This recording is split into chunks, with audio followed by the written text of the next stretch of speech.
right, guys, welcome to... is the video rolling? Yes. All right, guys, welcome to the Cleveland Moto Podcast, episode number 293. No, 393. Jesus Christ, what's wrong with me? Holy shit. So what the fuck? What's going on over Sleepy's there? out of control. Did you shake that up? Somebody must have. No, I didn't touch it. That thing, that Brooklyn brewery just went super effervescent on him. Holy crap. It went Putin. It did. Oh, man, that thing is just every goddamn where. Holy hell. So you guys are going to notice that today's podcast is a small. We are intimate.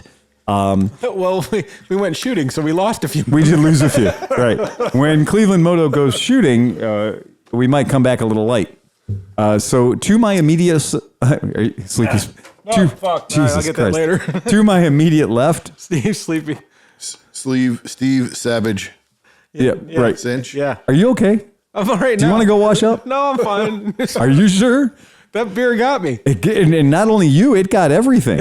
It flanked me on both sides. There was no chance of getting away from this thing, dude. That looked like a joke. The way that thing went off was like a bomb. Yeah, that And got I you. literally pulled it out. It's been sitting there for a week in the refrigerator. Yeah. I pulled it out and gently set it on the table. Okay. All right. So I have no idea what caused that. Yeah. No, it's just Fremundle.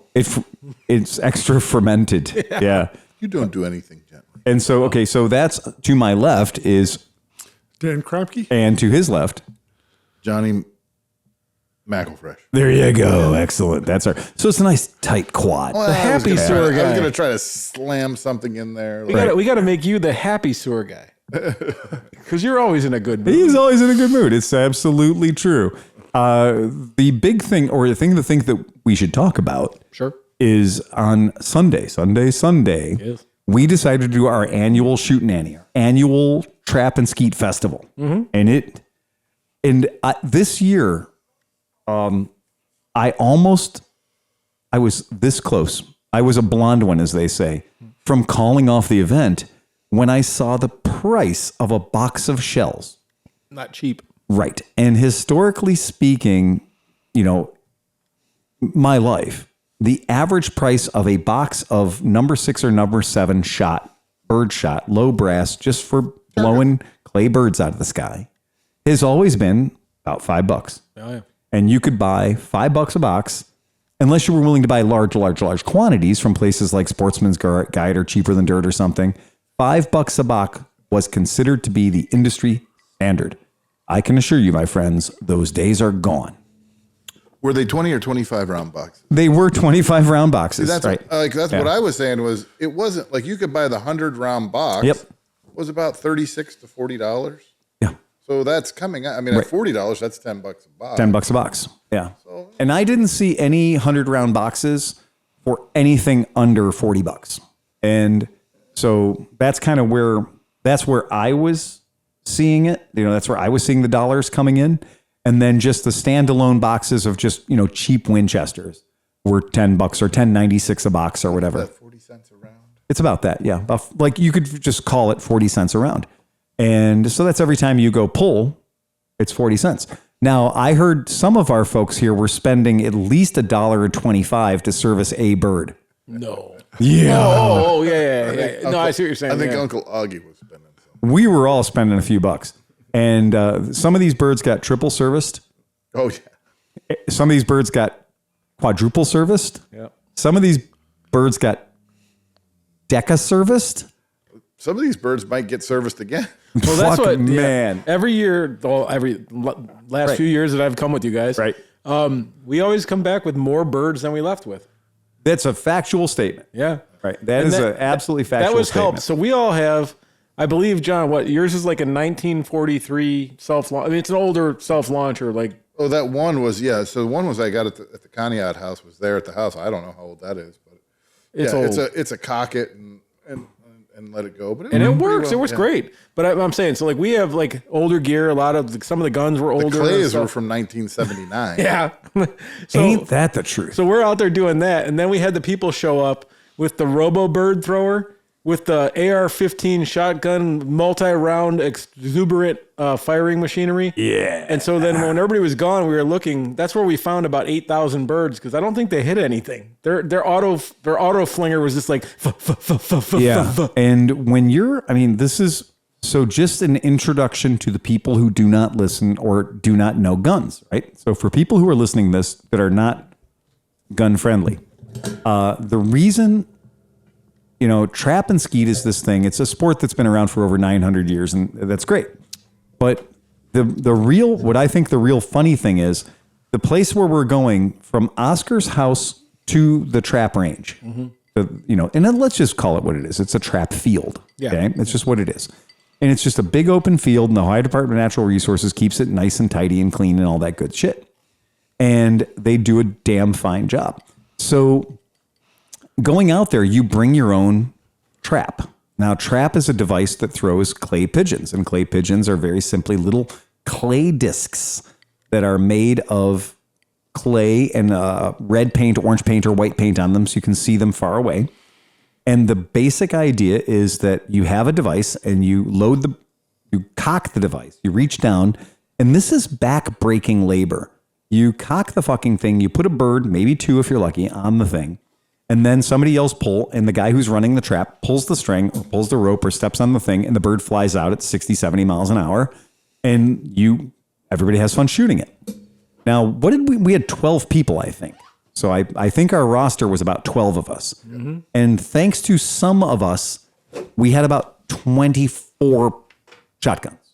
I mean, I don't think anybody showed up empty-handed. Oscar, right. Oscar showed up with nothing. And, right? Everybody's gun handling was impeccable. Everybody was totally safe that I saw. You're absolutely right. I mean, you're totally right. Everybody did a great job. There was no stressful moments about like somebody with a round in the chamber turning around going, "Hey guys, what's going on?" And and like we all have to throw ourselves on the ground kind of thing. And as much firing that went on, nobody like hogged the scenario. Nope. Like people took turns, even the guys that weren't like super pals with us, whatever, but everybody kind of just rolled with it and like rotated, and it was a nice afternoon. Well, the good thing about it is, I mean, you're shooting. I mean, after like you shoot about 10 rounds and stuff, and you reload 2 or 3. You're like, okay, I need a little breather here. Yeah. So, and what about your daughter, man? First pull, what did she do? Bang. Yeah. Right off the Killed tick, first, man. I'm like, whoa. First bird out, she smoked it. She was doing pretty good for She was a while. doing really good. Then later on, like, I don't know what happened to her there, but she did end on a good She lost her mojo, but I was impressive. Well, we cranked up the spring on that one, so it was kind of yeah. You're right. Should have turned it down. Next time we go, I would like to see if we can get a little more crossing action on some of them. You got to be careful because get people farther away from the group, and you swing the shotgun over there. That can be. We have 3 traps altogether. I mean, so I could have brought another one of the stompers, and those ones actually have a lot. They go up and down. You can send them, do turf birders right across the ground, high, low, left, right. They're better at directing where you want to throw a bird. We got to get one of those. What do you call them?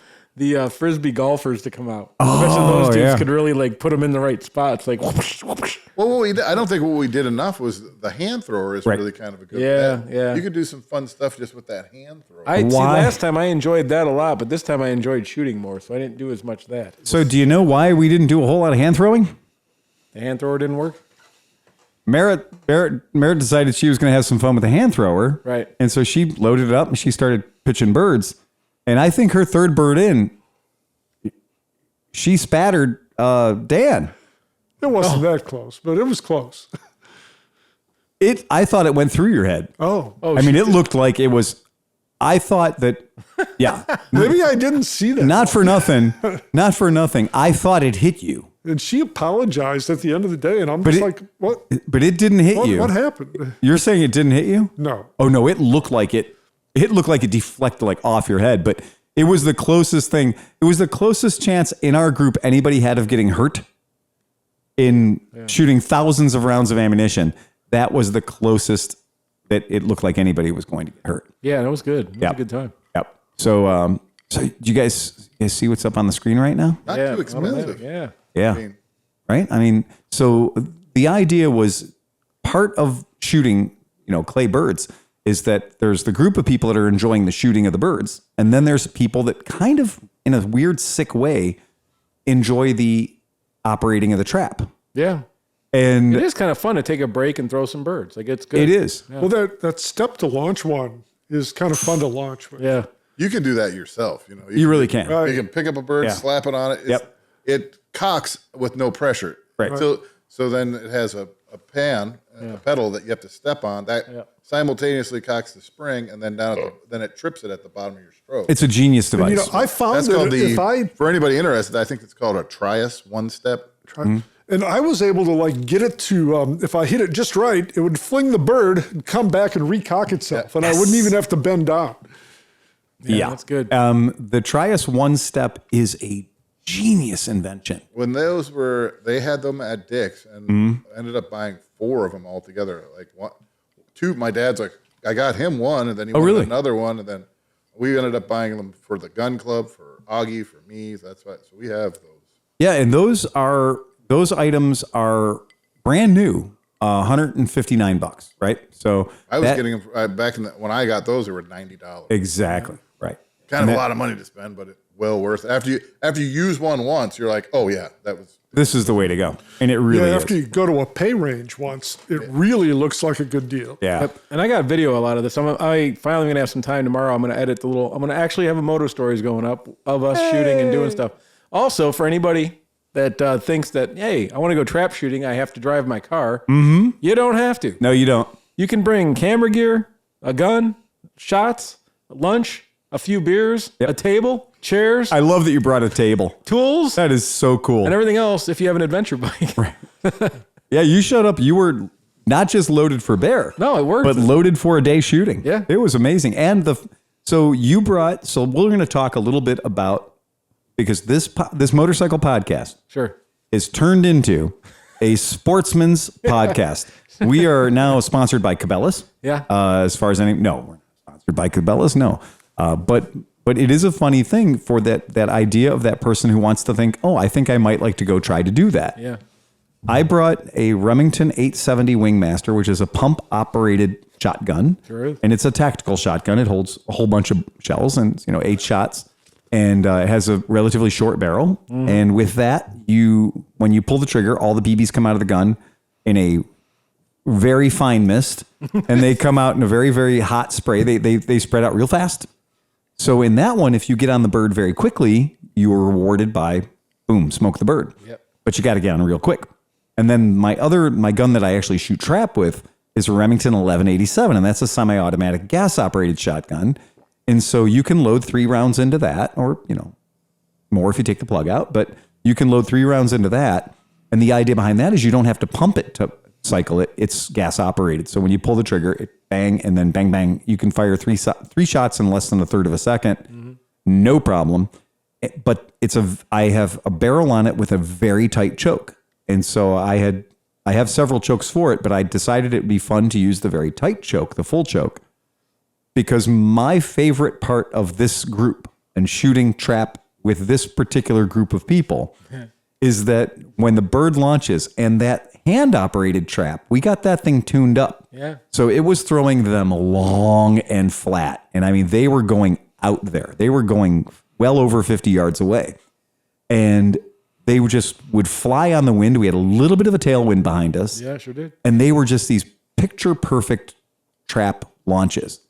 And so I was really enjoying kind of just having my shotgun there and then standing next to a firing line, and then just the bird flies out. And if the bird gets bang, bang, bang, bang, bang, bang, and it's not dead, then I would just wait and then spank. Yeah, and you then were to clean up, man. I love batting cleanup, and it's easier on the shells, so you don't go through as many shells. Well, and the shells are like, oh, I got away with it. Oh, damn. I know. And it's really, and I just enjoy that so much. I had more fun on Sunday than I've had in a really, really long time. And my total investment, which is funny because you're not joking when we say we bring home more birds than we left with, because we do a thing. When I was a kid growing up, we didn't have any money. So when we would go shoot clays, before we would go shoot clays, we would walk the range. And so we'd walk the range and we'd bring in hundreds of clays. And I'm not kidding. When we left my house, I had 500 clays in the back of my van. when we went home, I had 560 clays in the back of my van. Yeah, there was when me and Oscar, when we went to the right side of the field where all those people had the electronic. Well, they had an devices. electronic thrower. Yeah, and a woman And that a couldn't hit semi-automatic AK-47 that fired 12 gauge rounds. shit. Right. With I mean, and I mean, it could have been a dude. It doesn't matter, but she happened to be a woman. I wasn't trying to say women can't shoot, but just in this case, it was a woman, and she sucked. And so all the birds were there. So me and Oscar can't. In her defense, it looked to me like it was her first time shooting. It could be. It could have been. And the device she was using The is 7-inch barrel. designed to hold 10 to 12 or 13 rounds. Right. And to go off as fast as you can pull the trigger. Right. And so I would see a bird go up and I would hear that thing just cycle. Bam, bam, bam, bam, bam, bam, bam, bam, bam. And then I see the bird land. Yeah. Right. And you're like, whoa. Like that was straight up. That one experience was $4. Yeah, there was no aiming going on there whatsoever. No, and it's a street sweeper style gun. It's designed for close in combat, getting a lot of shot downrange real quick. And, you know, it's not the easiest thing in the world to sight anyway. It's not built to do that.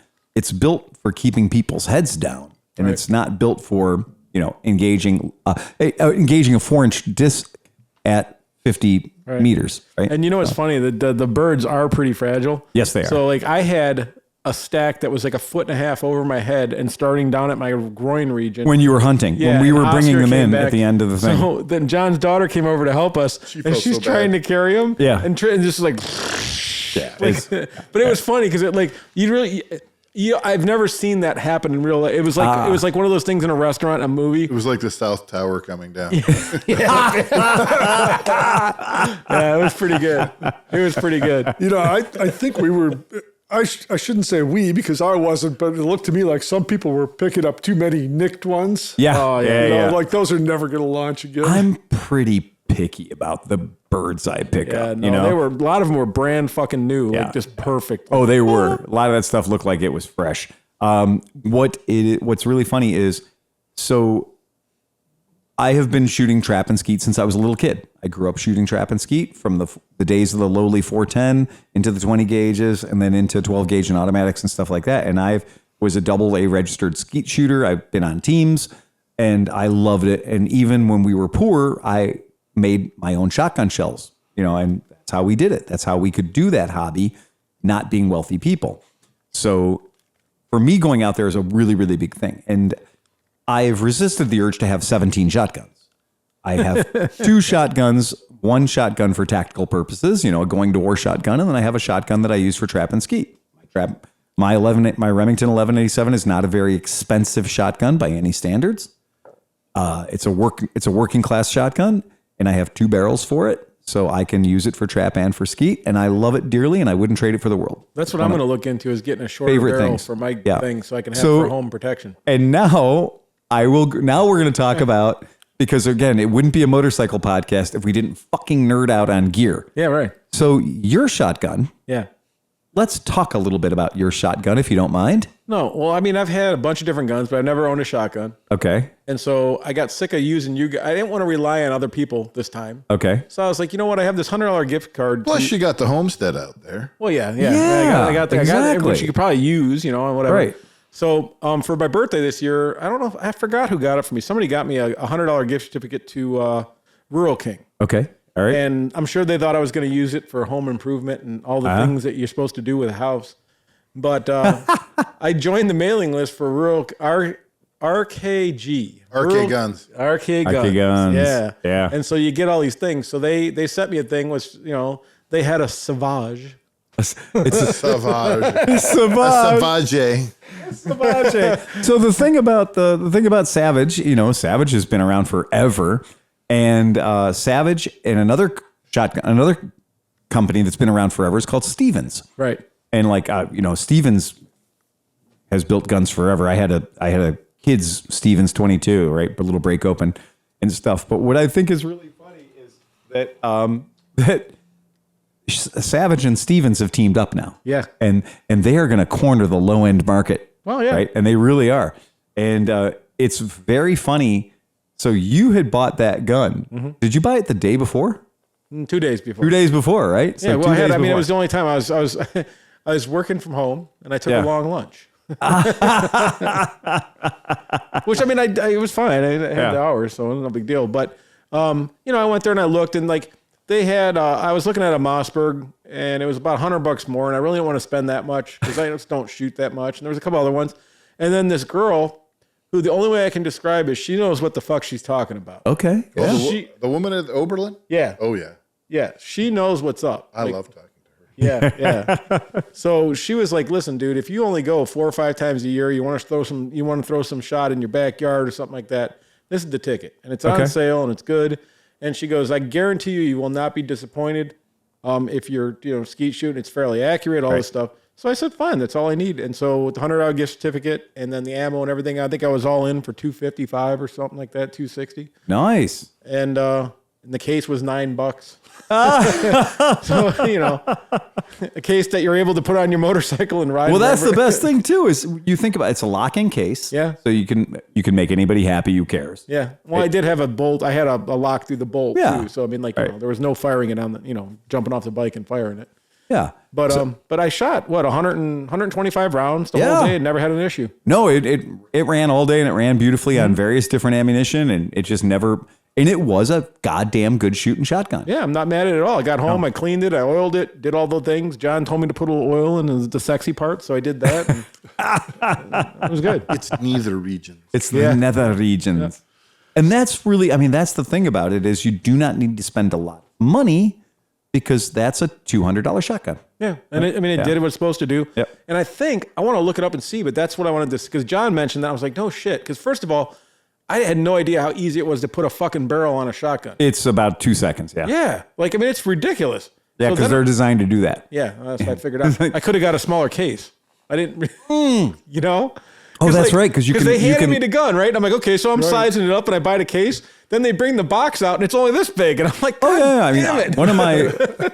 one of my soft-sided range bags, one of my soft-sided range bags is designed to hold my shotgun and both of its barrels, the long trap barrel and the short skeet barrel, but not mounted to the gun. Right. Don't you have an old soft guitar case? Yeah. Well, that's what That's exactly right. Perfect. Well, that's what, if I'm going to fly with it, you put it in the guitar case. And the guitar case. Very classy. Yeah, but I'm hoping that they have a small or shorter barrel too, and I can just slap it on there for home defense kind of thing. Right. So the gun that I'm using is a Remington 1187 Sportster. And if you just buy one barrel with it, you're going to get that thing for about $770.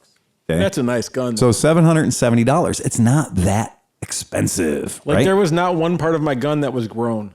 So Phil, pull up my gun. We're gonna pull up your gun. I brought another brand new shotgun, but I bought it like a year and a half ago. I had never fired it.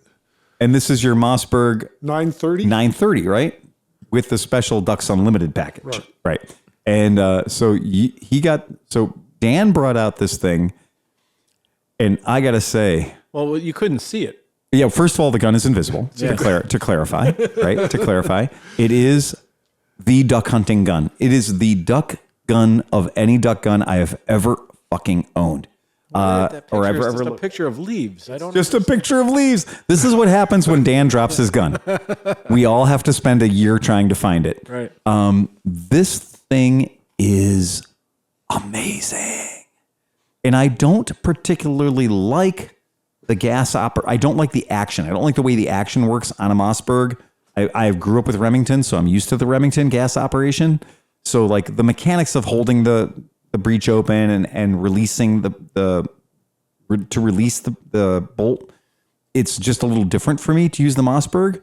But I think I shot your gun before you did, because as soon as I saw it on the table, I was like, I have to try that. I fired the first round. Oh, you did? I You fired I think 3 rounds through it. I tell you, I saw that thing sitting there, and I've become a fanboy for Mossbergs, which I never was before. And I saw that thing sitting there, and I was like, oh, it's a gas-operated Mossberg.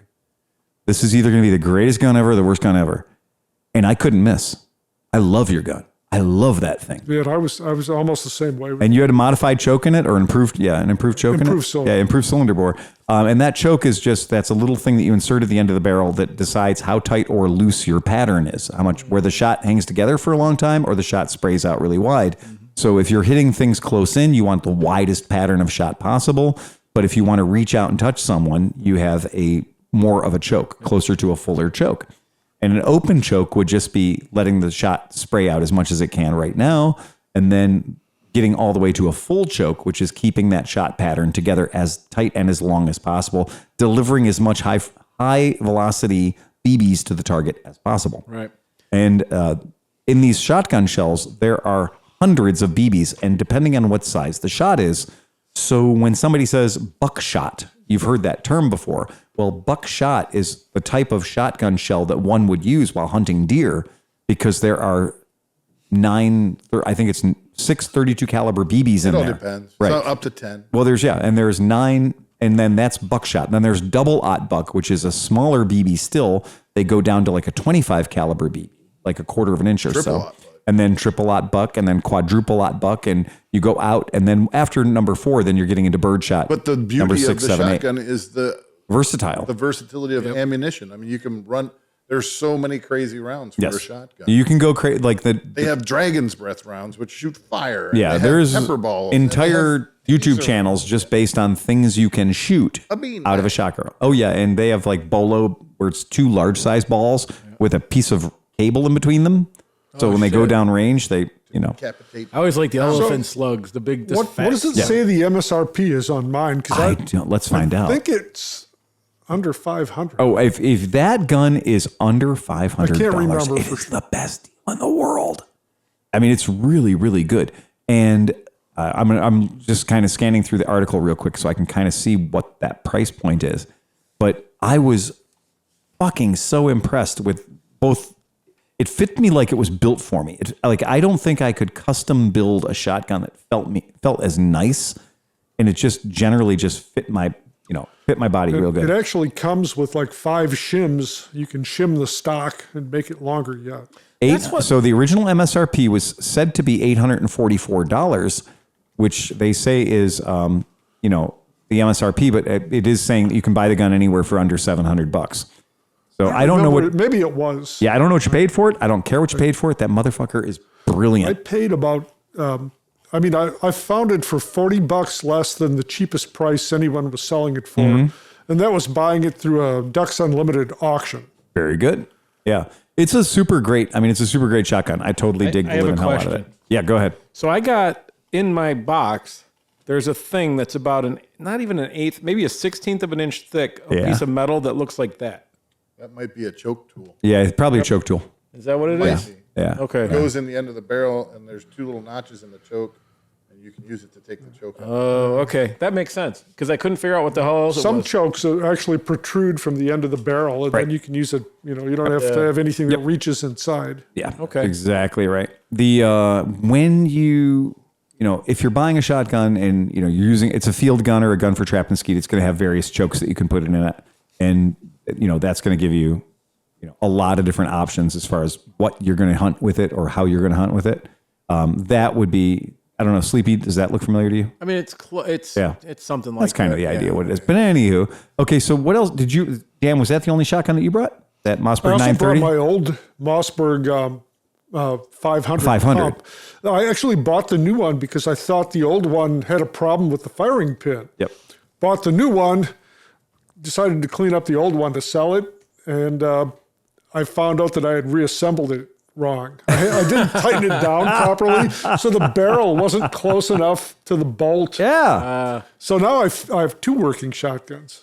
Very nice. Fantastic. And so that was cool. And now, of all the guns that were there, because we had a ridiculous spray of guns, we had Benellis, we had all kinds of stuff. We had some exotic shit.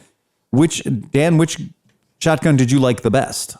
I definitely like the 930. I do too. It shoots just like the Model 500 pump did, but there's no pumping. Right. There's no pumping and there's no recoil because it's gas operated. I didn't shoot it this year, but whenever the last time we went, I shot your the auto one. Yeah, my 1187. That was nice. Yeah, and I love that gun. I've always loved I don't even think those. it had much of a recoil. It doesn't. Yeah. You could shoot it offhand. It's fine. Yeah, there's almost no felt recoil. Speaking of to that, thing. Yeah. who was the fucking Dick Tracy, Captain Morgan, fucking cool guy, trick shooter guy over here at the end of the table? McElfresh. I know. Jesus I got it Christ. on fucking film too. Never, ever, ever underestimate McElfresh Never.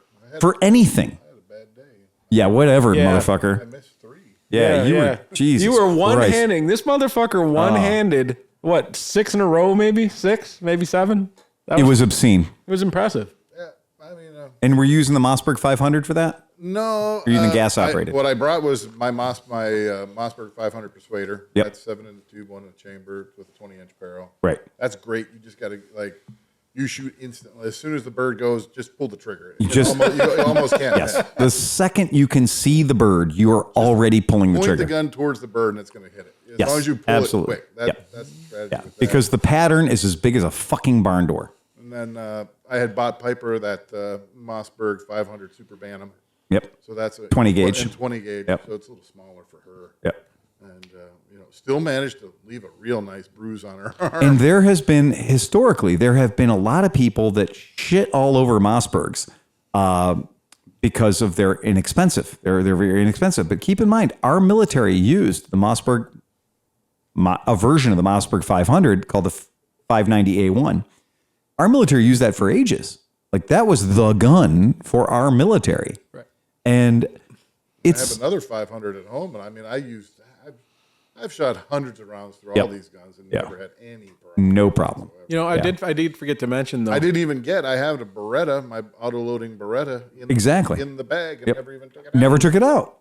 But I really liked Augie's. When I was one-handing those, that was with Augie's 870. Oh wow, yeah, that's. I don't know what was about it, but it's very light. I mean, but also, Yeah. One of the things that made my choice of weapon amazing was that for $200 you get a fiber optic professional sighting device. Which on the box I was like, ooh, I didn't see that. What is that? Yeah. Ended up it was a little see-through piece of weed whipper. I was string going on to joke. It's about, what is it, about a quarter-inch of weed whacker screen? Yeah, string? Yeah, it's But exactly. it is see-through yellow. So Right. translucent yellow, if you will. Yeah. high visibility. Yeah. It's not Trijicon. It's not going to there's no radium involved. When I was at or- the store, when they brought the box out, right? I'm digging through the box and I'm like, hey, I think you're missing something. And they're like, what? I'm like, it says here it's got a fiber optic scoping location device. The guy looks in the box. He goes, oh, that's right up here. I was like, oh. Oh, it's taped to the inside of the box. Here you go. I thought the bead on mine, I like on that new 930. Yeah. It's like that bright glowing orange. I mean, I just thought it was one of the better, easier to sight beads that I've seen too. And again, when we're talking about your Mossberg 500s, those are going to be between $300 and $500. That's all you're going to spend. I bought them all used. The one Yep. was $100. Yeah. Both of those guns together were like $200. Yeah. I mean, that's the point, is like getting into this or trying to do this as a little bit of a hobby for fun. If you buy a trap for $100, or you just buy if you have a friend that's willing to throw birds for you with a hand trap, Yeah. you buy a box of birds for $10. That's 90 birds. And then you've got a box of shells for $10. 4 boxes of shells, you're out $40. If you're going out and you're spending 100 long per day to do this, you're having a great time. Yeah. I mean, you're really, really having a great time. I could spend more money on 5 cocktails. Well, let me put it this way. All of us there, so both other groups of people that came had much more high-ender stuff Sure. than we did. Yeah. And they were in and out way quicker, and they hit a lot less shit. Yeah, that is true. Now that's a good way to look at It's it. kind of cheating when you have 2 or 3 people shooting at one. No, I get it, but they also didn't hit anything. Like they'd be like, do, nothing. Yeah. And Some of us mostly just shot our own birds. yeah. I'm trying not to toot my own horn, too. John, we are going to tell you, I have known you for a long time, and I will say this every single time. I have never in my life, and this is a long life, I've never shot with anybody who is goddamn fucking natural as you are at instinct shooting, just throwing a gun up and hitting a target. You're a better shot than I am every time. Every single time we go out, you are guaranteed to be a better shot than I am. And I've always considered myself to be pretty fucking handy. And you will always impress me.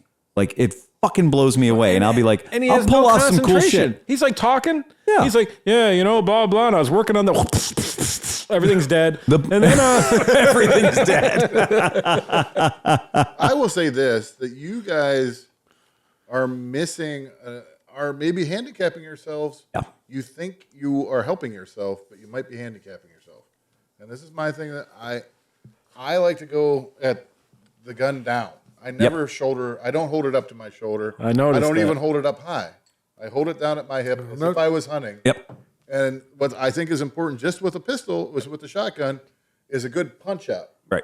So when you see the bird going, you punch the gun out at that bird. You're almost on target. You are throwing the shell at the bird. You poke the gun at the bird. Right. Yeah. Now, that doesn't work on a crossing and shot. if you watch when I was shooting one-handed, it was like holding it with one hand and then just punch it out at the bird and get it. Pull the trigger at your extension. Yep. It's so fun to watch John shoot just about anything because anytime we go shooting, invariably we are competitive. John and I will start to fuck with each other as the day goes on. And as soon as one of us is shooting, the other one will sneak up behind him and start challenging him. That's going to happen every single time. And it is a joyful experience to shoot with somebody who's that good and to also be, to experience having a friend that you can go shoot birds with or go shoot pistol or whatever we're doing. Because I'm always game. I know, me too. That's it. Yeah. Our automatic electric powered trap should arrive here next week. Oh, yeah? Because I bought one. Yeah, I spent the money. Yeah. Yep. So I might have to consult the podcast Patreons about that or not. I'm not sure. We're gonna have to see. I haven't looked at the bank account in a little while. Bigger motor, more power. Exactly. But I mean, that price, if that was the price, we could all throw in $20. I've gotten to the point where after watching Merritt and Steve and Oscar pulled 1,000 birds. Yes, he did. Oscar loaded and pulled. So if John and I went home and our left shoulder was sausage, Oscar's entire back, his lats and everything have got to be sausage because Oscar loaded. The old school one, you have to cock it. So Yes, you do. Yeah. You're That pulling surprised back me how hard you have to pull back. Yeah. It breaks at a certain point, but before it does, you got to really kind of cock it. If you're throwing those manual ones all day too, your arm is going to be sore at the end of the day. Absolutely. Because a couple of years ago, we threw so many birds. I mean, the fact that we did, I think when we went out a couple of years ago, we only had one mechanical trap and everything else was hand thrown. Yep. And so at the end of the day, Hoffert was really good at sending the birds. Dan was really good at sending the birds. And I know at the end of it, you guys all had rheumatoid arthritis. No, my arm was killing me last time. Yeah. So anyway. But I think we had some higher, longer throws last time. There were definitely some long distance throws. Again, I'm very excited to see what's going to arrive in a box here this week. Yeah. Because I have no shortage of. Best part's going to be. We have no shortage of 12. Can we hit Smedley's from here? We have no shortage of 12 volt He batteries. sent one towards Smedley's, and all of a sudden, oops. Okay, and no more towards Smedley's. No. We have several. I mean, we know where the range is. It costs nothing to go there. Oh, we can also use my backyard. I'm not sure. Right. We also can use Steve's I'm not backyard. sure that's true because there are signs there now that say permit required right at the parking lot. Yeah. And after I got home, I was looking it up. Every person who's shooting is supposed to have a $5 permit. Right. Okay. Yeah. Now, but now we know for next time. Sorry. I've been shooting there for 20-some years. Yeah. I mean, we used to go there every... It didn't used to be required. Exactly. Right. Every Thanksgiving, that was what we did. I went with Absolutely. my That's a brother-in-law. good idea. On Thanksgiving? We went and we cleaned out the woods for any last stocked pheasant that might be there. I think I'm the only one who ever got one. And then, basically took the dogs for a walk. Right.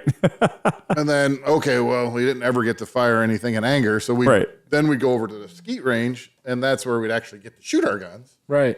And so we'd spend a few hours there shooting. That's a good idea. That sounds And fun. he had that at the time, both of his brothers were around, and those guys all shot, AA trap and stuff. And that's, they introduced me to the reloads and hot loads and stuff where blows your shoulders up. I'm not Here, put a really hot load in the lightest single shot Stevens shotgun you can and see what happens.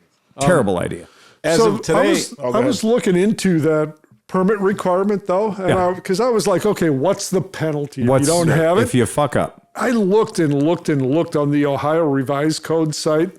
I don't think they put a penalty on it. They was just made gonna a say. rule that you have to have it, but there's no penalty. I think that's what it is. And I think it literally is at the pistol range and the rifle range around the corner, there are people there. Right, to make sure you pay. And There's a range master. There's a range master every single day. Where we were, there, I don't think there's been a range master there since the day they put up the sign. Never Again, seen right? in anyone 20 there. years, I've Right. never seen Right. That's exactly right. It's a completely 100%. Everybody cleans up after themselves. Yeah. It's just And that's perfect. it's Well, a you know, field. next time maybe just a couple of us get permits. If and- we're supposed to, I have no problem getting. Yeah, it's five. $5. I mean, wanna I've make spent sure $5 that field on never horse. leaves the plant. I want to keep that field exactly. Yeah, exactly. But again, there's also that idea is if Mrs. Sleepy is okay with us going back there, he's got the perfect backyard for trap and skeet. Yep. Because we could set the traps up in front of the pond, throw the birds over the pond, and then shoot into the woods. Yep. Because and I did an I area. wonder if the clay birds would be bad for the fish in the pond. no, they're No, I you're would going to not send them out and over. out and over. okay. Yeah, right. Yeah, and the thing is so like I just did an aerial because I was like, you know what? Yeah. I've never done a fucking area of this property. I don't even know what the hell's around me. You know, That field back behind you goes there's on for nothing, man. You could shoot high-powered rifles and not hit anything over there, man. There is nothing back there. So yeah, we're solid. Yeah, those go a long ways. yeah. No, but there's got to be a mile of nothing. No, there's a mile of 93 million trees. And then The likelihood of a 308 Winchester finding its way through those 93 million trees and hurting Right. somebody is Very low. nothing. Yeah, exactly. What's your address? 22346. Yeah, so I've done this before. Yeah, I've done this before. I didn't want to ask you the whole thing. I know the rest of it. I just want to make sure you have that to ask yourself, do you want your field to look like that field? Well, no, but That field looked great. It goes in the But woods. it's And not they've been going to doing get that. used that much. It's not going to be at that level. there's 93 million wads in that field. There's 93 million broken clay birds, and the grass looks great. I'd Yeah, love to I have mean, grass that'd that be looked good. like that. broken clays are not what would bother No. me. right. It's the wads. It's 50 years of lead shot being sprayed over that. Well, That yeah. could be it I mean, too, I don't right? think we're going to be doing it every Tuesday. But I just would, if I lived out there, I wouldn't want to have well water. No. You know, like being right beside that. right beside it.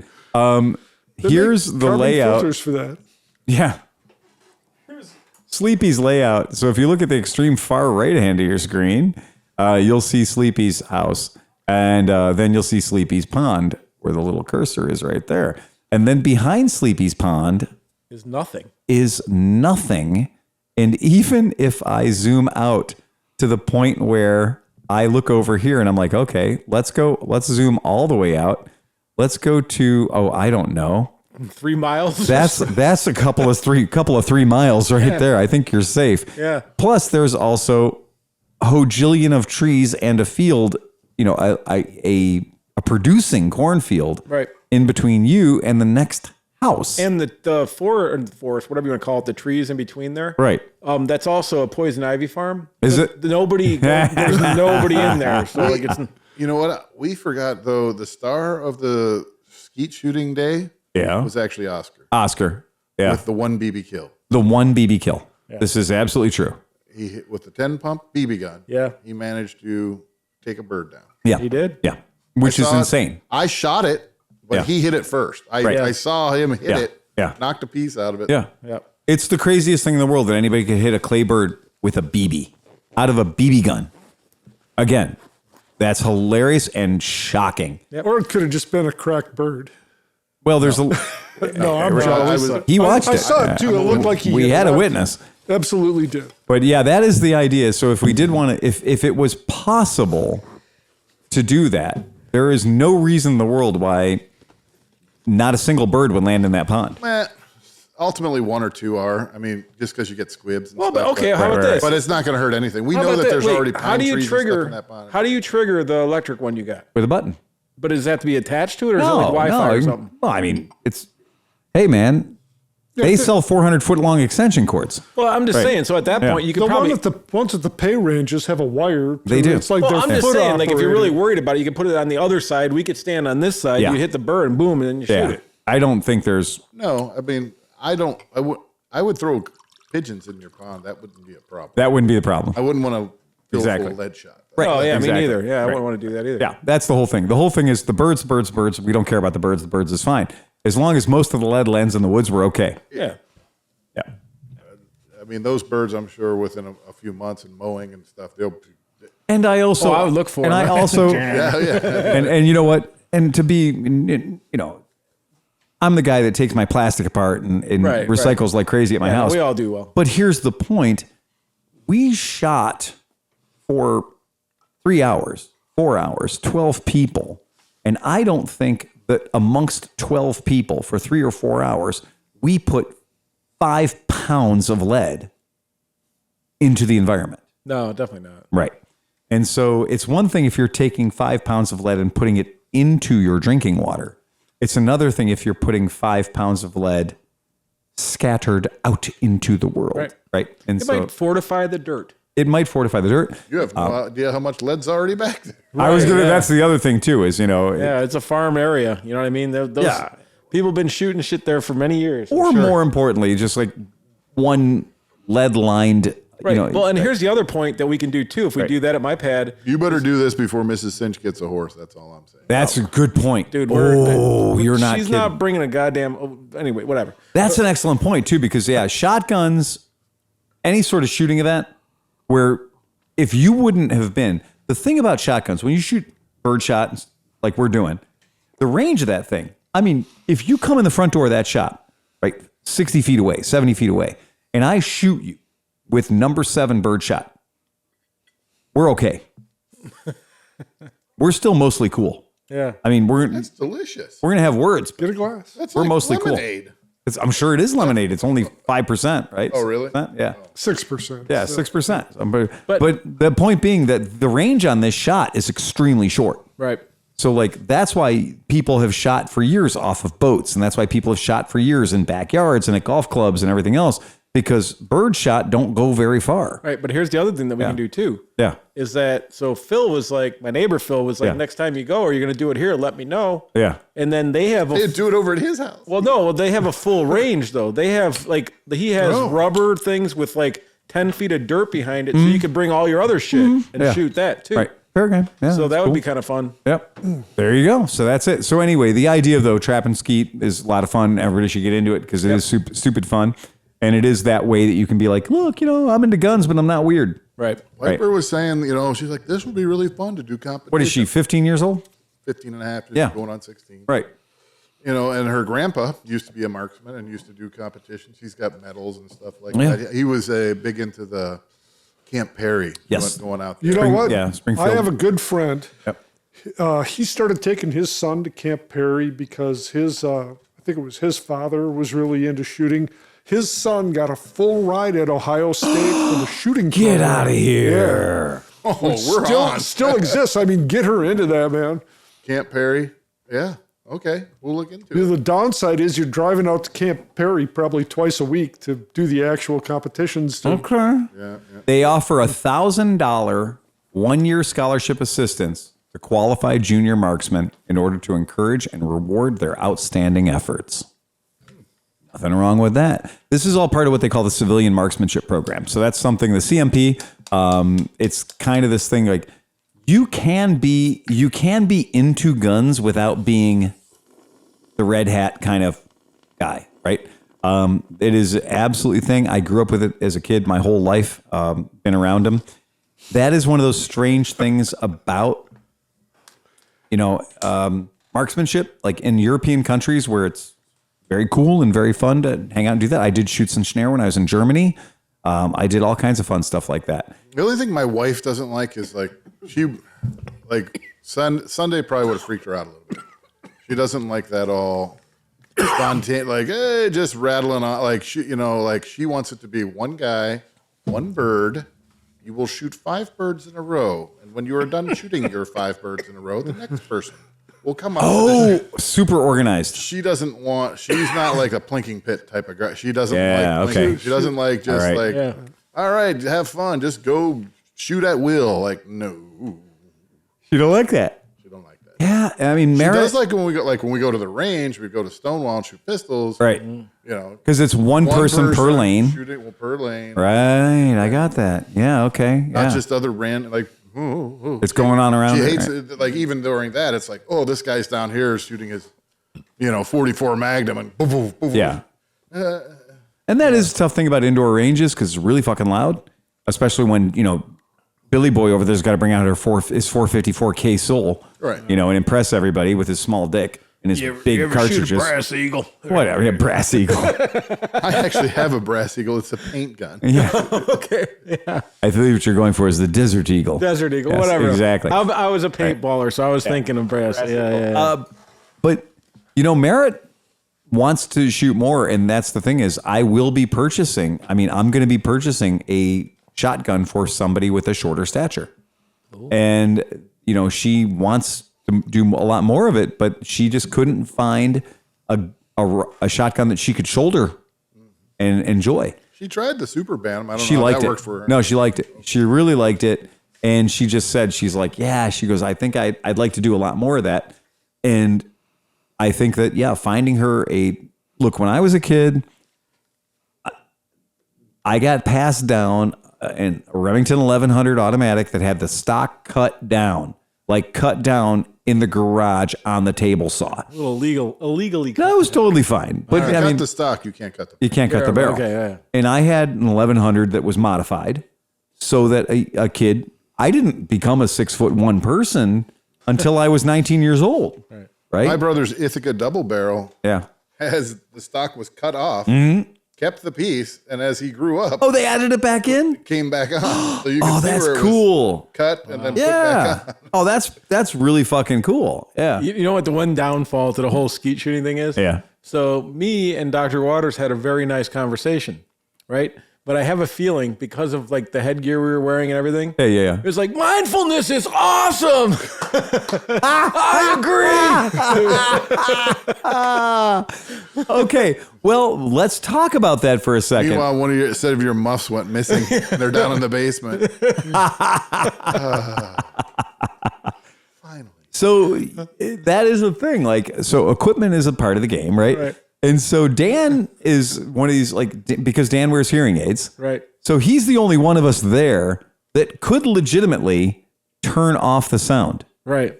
But Dan was wearing, what were you wearing, Dan? Electronic Exactly. hearing protection. Right. It actually has a microphone at the front of the muffs. Yep.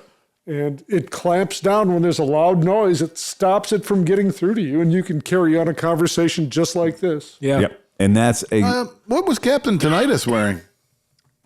very little. So as it happens, my tinnitus exists very prominently in one ear, but not so much in the other. So I'm pretty well fucking deaf. Piper elbowed me. She's like, he's not wearing anything. I'm like, Yeah. So my left ear is pretty well gone. Just for people who play along at home. I've got about 70% hearing loss in my left ear, and my right ear is pretty good. So I was wearing a triple baffle earplug in my right ear. oh, okay. Yeah, in my right ear. But in my left ear, when we're shooting outdoors, unless it's handguns, you know, short barrels, big booms, I can usually rock, especially shotguns. Shotguns are generally pretty quiet. So I can rock those. But for those people who don't want to rock those, no shit. I was at Sam's Club the other day, and for $40 goddamn, you can get electronic earmuffs that enhance the sound. So you can actually hear people talking better. They have amplifiers built into them. Right. So when you're speaking at normal voice, you can hear each other better. But then when the gun goes off, it's got technology As soon as it goes over a certain decibel, Does it locks have a down. learn feature that I could put on when my wife's yelling at me and then just let it shut her off? Well, Hey, the problem with that is your wife probably doesn't have to yell. Yeah. It gives you a very stern Fucking talking to. Stern look. Yeah. And I was really impressed that for $40 at the old Sam's Club, they had that. But you're right. Yeah. I did not wear adequate hearing protection. But you know, what's weird is I've gone home from a million rock concerts with the ring in your ear that lasts for 2 or 3 days. Yeah. That noise you just made, I hear that 24/7. Yeah, I'm with you. I Yeah. DJ'd for 25 We know years. that game. That's the sound of your hearing going away. Yes, it is. I assure you. It's leaking. Yeah, it is leaking out. And that's why I've always been so fascinated by Dan's choice in hearing aids. Because I'm like, ooh, yeah. Because there's going to be a time when, you know, I'm not going to, you're right. I'm not going to hear shit. Yeah. But it was, but I was looking at these electronic muffs, and that's a very good technology for only $40. And now for Last like, time I bought an electric muff, it was way more than that. yeah, but for $80 you can get them with Bluetooth.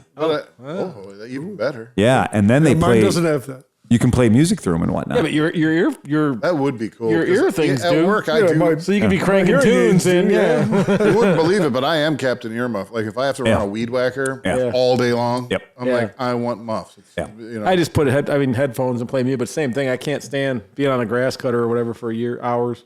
Yeah. And I got to say, like, shooting shotguns for me, it's always been, I've shot shotguns for years and no ear protection they're whatsoever. not, it's not the painful. If you're shooting big bore rifles and stuff like that, then And that's the deal. You know what's Shotguns the are worst very for quiet. your ears though is a fucking leaf blower. Like that's worse than a gun or anything. Fuck. It's true. Yeah. hate it. Yeah. So that is one thing I'm going to do is I'm going to buy a set of electronic earmuffs. Yeah. Like Dan had, just because I can have them on 100% of the time, hear everything that's going on, and then So be wait, able to. so you're taking this simple thing that we can do at any time with little notice, and now you'd be like, Phil, you want to go shoot? No, my bird launcher's not charged. My earphones aren't charged. My auto loading that gun. launcher probably works off a 12-volt car. it does. battery. Car battery. It's exactly designed to work on a 12-volt car Yeah, battery. my electronic muffs take AAAs. Oh, okay. Oh boy. Yep. So I think I'm good to go. Yeah, that's that'll it. work. Yeah, it was so much fun. I just bought a little generator, one of the Harbor Freight Predator 2,000 watt Whisper Quiet. Got it off a guy on Marketplace. Used it twice. Let it sit too long. Oh, so you had to clean the carb? I had to clean the carb. Regularly $5.99. Well, $6.29 down to $5.99. I got it for $150. 150. Nice.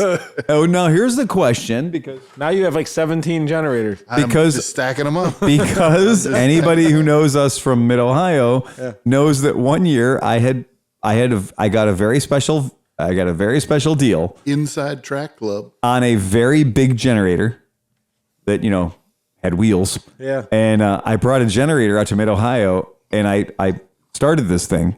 And the problem was it was the wrong color. So when it comes to generators, you want your generator to be red. Oh, yeah. Right? So ultimately, you want your generator to be red. If your generator can be blue, that's a pretty good sign too. But to give you an idea, Yamaha, my generator was green, and that's the color you never want a generator to be, or black. And I had brought this generator out. I was so proud because we had like 5,000 watts available to us or whatever. And I started that up, and a young lady went by our booth at some point, and she says, I had enough of your generator. All it generates is noise. And I was like, Well, she's right. And so we shut it off. I'm really happy that Yeah. you got the quiet one because this last year at Mid Ohio, on one of the nights, I was in a good place. Yeah. And I decided to go to sleep and enjoy my good place. And I laid down in my tent, and John's thing was like, just blowing in the thing. And I was like, I was about to lose my mind because it was like 2 a.m. And then it went, At one point, I forgot it was actually running. And I Yeah. was like, oh, shit, this thing's still going? I didn't mean to keep it running. dude. But it was Mid funny. Ohio But is my a battery had gone dead in my RV and stuff. But then Bruce had that little tailgater thing, the little two-stroker. Yeah. And that's what got me looking for a really quiet. I was actually looking for one of those because that thing would just sit there and go bing, bing, bing, bing, bing, bing, Yeah. bing, bing, bing, bing, bing, bing, bing. Yeah. Okay. Totally All not right. bad. It was cool. And that's why I'm like, I was trying to find one of those, but I couldn't. And then I saw this one. I'm like, Mid Ohio is straight up generator symphony. And that is like, you can walk through the campsite at Mid Ohio and you can just know how well people are doing by the sound of their generators. Yeah. You can walk down there and be like, they're not doing well. No. Not doing well. my goal is to only use the generator maybe during the daytime or like, hey, we're all leaving. Right. Fire up the generator. Charge up all the batteries in the cell phones. Yeah. When we come back, we'll shut it off. When you turn your Run the hearing air aids conditioner. off, they're just earplugs. There's just earplugs. I still want to like run the battery, like use an inverter for like Christmas light, you know? Yeah, we had a This fella. thing is like, Yeah. when you put it on the eco throttle, Yeah. it's just like, We had a fella camp next to us the one year, not long ago, that had a pop-up camper. Now, for those of you who aren't aware, a pop-up camper is for people who can only afford a third of a camper. So you get basically a camper up to the waistband. So the bottom of it, like up to the belt line, is a camper, and then everything else is a tent. Right. So it starts as a camper and turns into a tent. And the whole idea, I think, behind pop-up campers is you could tow them behind your family station wagon and still look out the back window and see people barreling down on you. And a smart car can tow it. Well, yeah. And but the problem is a pop-up camper has the insulation value of a cheap nylon T-shirt. So there is no insulation value in a pop-up. The insulation value is the fact that the roof might be made of plastic or fiberglass or something, and the sides are all made out of some sort of nylon. Semi-airtight. On a good Not even semi-airtight. No, they won't stop a fart, right? I mean, they won't. I mean, look, if it gets past the screen, it's going through a piece of nylon. And so that's it. You are protected from cougars by like 5 microns of nylon, right? And the son of the renter who rented this camper came with a generator. But it also came with an air conditioner. Yeah, sometimes they pop in the side. And that's like air conditioning. the air. It is, seriously. The outside. Yeah, you're trying to air condition all of Lexington, Ohio.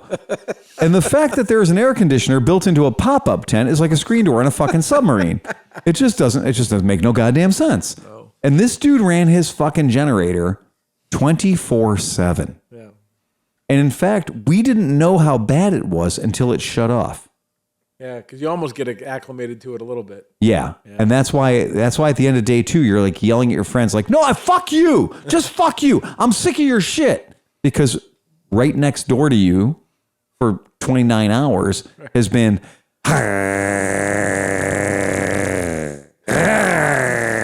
You're going up to like an old XL 250 with a rotted out muffler. Like, you going to take the baffle out of this thing? Yeah, fucking ridiculous. I swear one year we shut down a generator. We were all sitting down. We're like, this fucking thing, and then somebody was like, I'm going to fucking shut it off. All I did was I went over there and I used my Gerber tool and I pulled the fuel line off of it.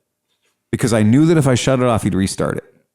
So I just yoinked the fuel line off of it. I figured whatever gas it had in it was better out of it than in it. So I grabbed the Gerber and I just pulled the fuel line straight off that son of a bitch, and I threw that fuel line too, because it gives through the fence. It gives you a chance to get away before it dies. Oh yeah, no, I threw that fuel line as far as I could throw it because that was an annoying. Like that was a $38 generator, and it was so loud, and it was. There was a Honda. I mean, it was, but it's just too big. Yeah, it's not the. Oh, I got the 5K dub. I got the 5 kilowatt in the hallway, and it's a Honda. It's not a suitcase. No, it's not. Speaking of gas, yeah, it is. What about that big thing in front of you that doesn't take any gas? That. Yeah. We're not going to talk about motorcycles. Yeah, that is the Zero Electric Motorcycles latest adventure into the world of adventure. And you remember a couple of years ago when Zero launched their SRF for Street Fighter? Mm-hmm. And I like the SRF a lot. It's one of my favorite bikes to ride.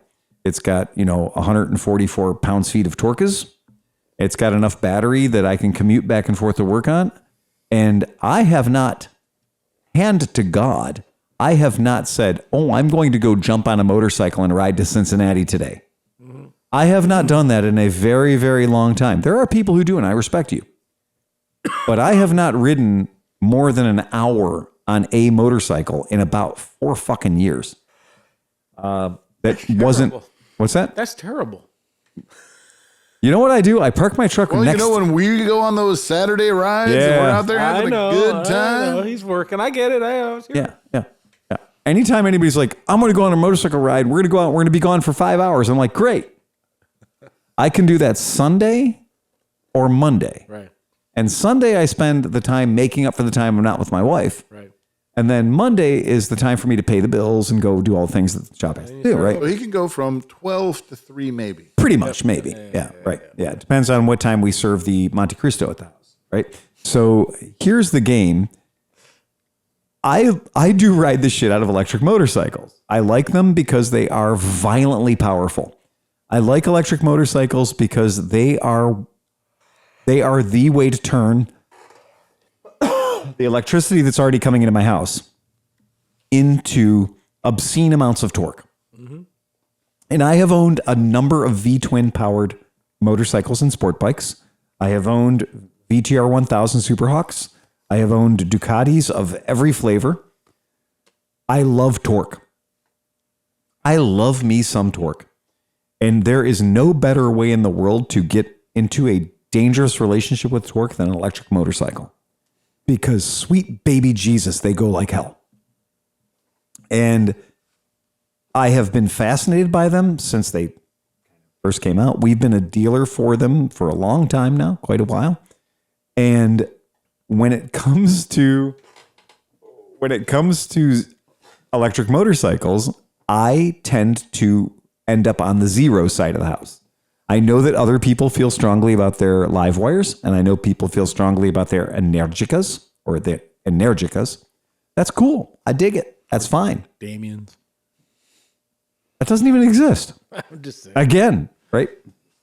Again, we can talk about it. No, yeah, it's fine. But unless you can manifest one, Right. it doesn't exist. Right. Yeah, that's it. And that's like people talking about, the Sondor Metacycle and stuff. And like, okay, cool. Bring one here. Let us ride it. And we'll be able to, I've talked to all the people in the world that have ridden it. And for $6,000, it has a 25-mile range. Right. And that's not enough. Yeah, we all went out and rode electric scooters one day. And at the end of our day, we had ridden them 45 miles. And that's twice as long as the Sondors can go at full chat. Right. For the same price, basically. Yep. And no storage. And nothing. Dude, that's it. Anyway, so Zero has been making electric motorcycles for 17 goddamn years. And this one in particular that we have in front of us is their latest, greatest, coolest motorcycle. And this is the Zero DSR /X. See, but I think in the pictures, when you see in the pictures, it doesn't really do it justice. Yeah. Like it just looks like a weird looking like other one, but in person, it doesn't look weird at all. It looks there. amazing. Yeah. It's right. It's physically right there. The size of it is kind of like a Stelvio. It's very much like a Stelvio. It's big. It's probably a little chunkier than a V85 TT from Moto Guzzi. You're not getting wet riding that in the rain. Like if it wraps around, like the front end of it's 3 feet wide. The fairing's good. Yeah. The fairing is the right size for a full size grown adult.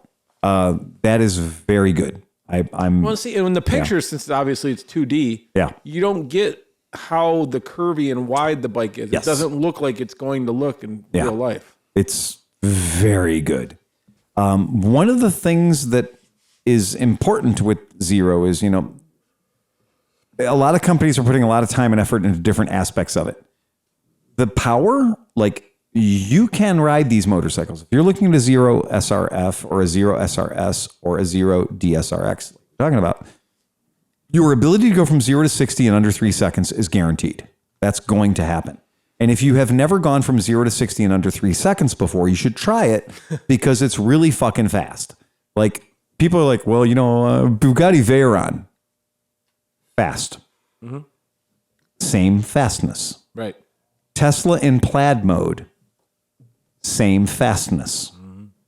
1969 big block quarter-mile car running on nitro meth, not as fast. Right. And so when somebody says that you can jump on one of these things and no transmission, no clutch, no nothing, direct drive off the motor, it is like having your hand on the button of a nuclear reactor. How quickly you go from 0 to 100 miles per hour. It's amazing. It really is. And because they have the Bosch motorcycle stability control system, it actually doesn't let you fuck up and kill yourself because it detects that you are about to kill yourself exactly 1/100th of a second before you kill yourself, and it stops you from killing yourself. It transports you back in time to the point just before you killed yourself. It's like one of those dashboard recorders where it's always on and then it cuts back a minute so you don't lose anything. Mm-hmm. Yeah.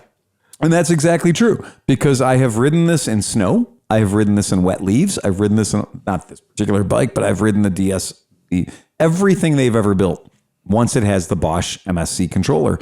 And once they have the Bosch MSC controller, the motherfucker is insane. Now, this is 166 foot-pounds of torque. If you haven't experienced 166 foot-pounds of torque from a 540-pound motorcycle yet, you should. It's crazy. It's a little weird. In fact, it will push your eyeballs back into the back of your fucking head, and it will make you realize that you need to do more chin-ups because holding on to it is a struggle. If you're not actually down on the tank, head down on the tank, it's a little fucking frightening. And it is. And it should be frightening because motorcycles are supposed to do that. Now, here's the weird thing.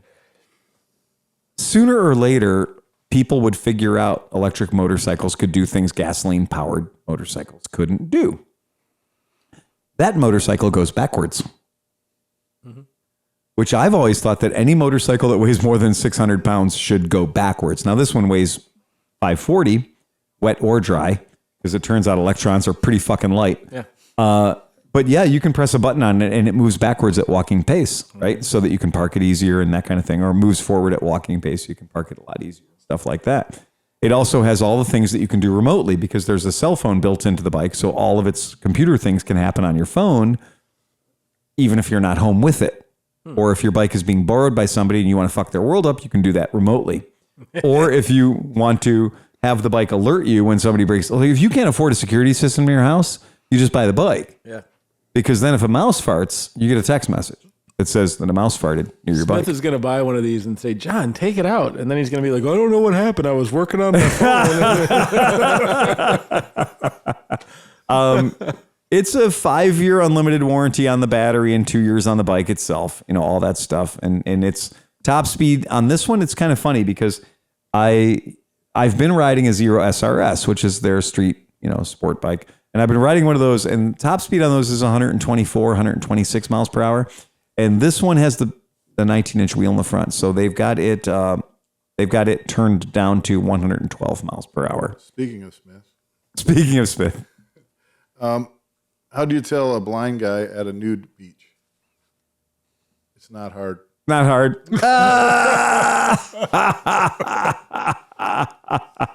All right. On that note, There you go. an old man That was from Lucille Ball. That's from Lucille Ball. That's brilliant. was going down to his orchard to pick some fruit off the trees. Mm-hmm. And he had a little 5-gallon bucket with him, and he gets down there, and there's a lake by his orchard. And so as he gets down to the trees, he looks over, and there's 3 young ladies, and they're all skinny dipping in the lake. And they're laughing and having a good time. And then they see the old farmer, and they're like, so they all get down, and water up to their neck. And they're like, we're not coming out of the lake. And he's like, I didn't come down here to try to see you guys skinny dip, and I didn't even know you were here. I just came to feed the alligator.